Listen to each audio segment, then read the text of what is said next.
Arsenal are the biggest bottle jobs in the Premier League. Watching Arsenal is watching Netflix, You always wait for the next season. Trust me, every season is going to be like that.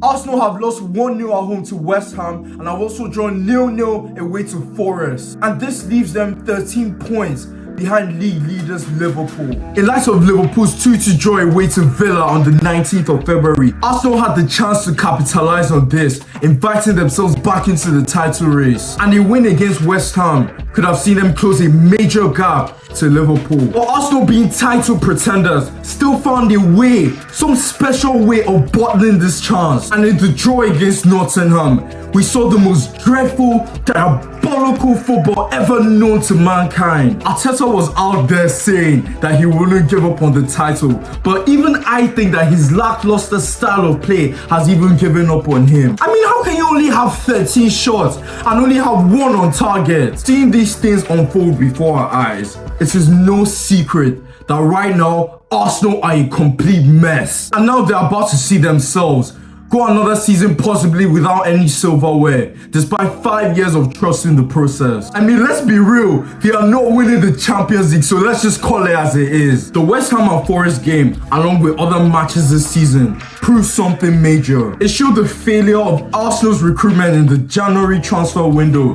which showcased an absence of aspiration. Their failure to bring in recruitments to a team that was obviously lacking in firepower in the attack should have been the ideal move. But it seems like the Arsenal board shot themselves in the foot, and the eventual announcements of Havertz's season-defining injury has left no options in Arsenal's striker position. And there have also been additional injuries to the likes of Saka, Gabriel Jesus, Martinelli, which has caused their attacking depth to be extremely limited. They're forced to rely on Sterling, who every time he comes on from the bench doesn't even make any impact. And you cannot keep overly relying on Nwaneri. The guy's just 17 and he still needs time to grow. This has inevitably ruined all hopes for Arsenal to win the title this season. And honestly, when you see it from this point of view, it shows a lack of ambition from the Arsenal board. Are we saying that Arsenal should have spent big in January? I mean, signings like that usually occur in the summer, although Arsenal did try bidding 60 million for Ollie Watkins from Aston Villa. But they failed to bring in an attacker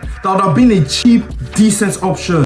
I mean, even a loan would have made sense. Wasn't Kolomwani available in January? And look at what he's doing at Juventus. I mean, let's also look at Man City, for example. Despite having an awful season, at least they attempted to salvage it by buying Mamouche for 40 million from Frankfurt, Nico Gonzalez for 50 million from Porto, and at least they also signed a young centre-back Kusano for 33.8 million from Lens. And this comes despite the fact that Man City are only just trying to make top 4 and win the FA Cup because they got knocked out by Real Madrid in the Champions League. Now compare that to the activities of Arsenal, who were supposedly in the title race. Even going back to the summer window, Arsenal needed a striker to raise their chances of winning the Premier League. This is especially after coming short of the Premier League title on the final day of the 23-24 season, finishing only 2 points behind Man City. And despite spending 105 million in the summer window, they failed to address the major problem of the team, which was the striker position. And the January window saw a chance for Arsenal to redeem their errors from the summer, and they still failed to achieve that objective. Unsurprisingly, after failing to address the major issues in attack,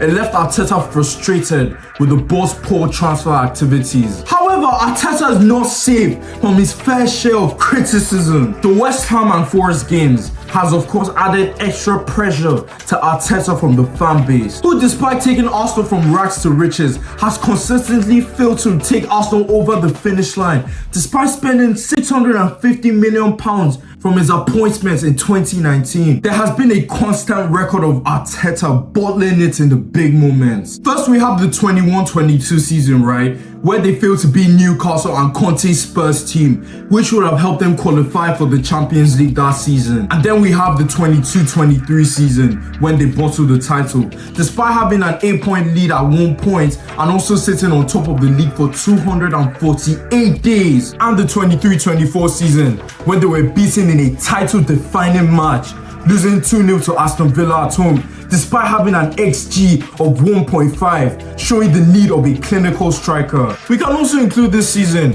when they lost in the Carabao Cup semi-final two-legged tie against Newcastle, where they lost 4-0 on aggregate in a chance to win a title after 5 years. And also the loss to Manchester United in the FA Cup. And Arsenal were actually the favourites against a mediocre Man United side. I still back that a 5-year-old could have finished the chances that Kai Havertz fluffed in that match. The cup losses show that Arsenal could potentially extend their trophy-less run for another year, especially if they fail to go far in the Champions League. I mean, having no trophies in 5 years is crazy work. And look, blaming Arteta for the injuries and the abysmal transfer window is completely unfair. However, there have been major criticisms on his predictable, boring style of play that has been shown over a majority of the season, where Arteta is seemingly focused on dominating the ball and doing absolutely nothing with it. This is a far cry from the beautiful attacking football that was seen from Arsenal previous seasons ago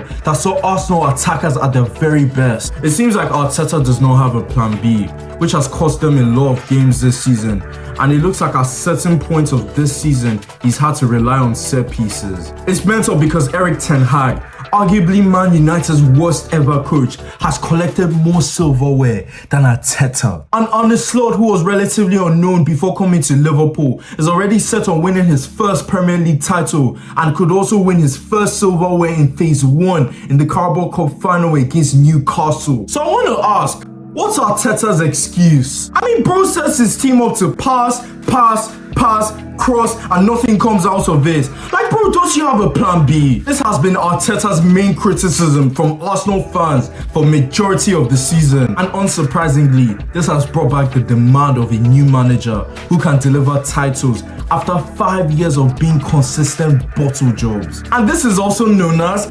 Arteta out. Now with 11 games to go, Arsenal are in a crisis. A lot can happen in 11 games, and this can see Arsenal easily drop out of the top 4 by the end of the season, which could massively damage their season. And with the lack of ambition that's been constant at Arsenal for years, this could see the potential departures in the likes of Saka and Saliba in the near future.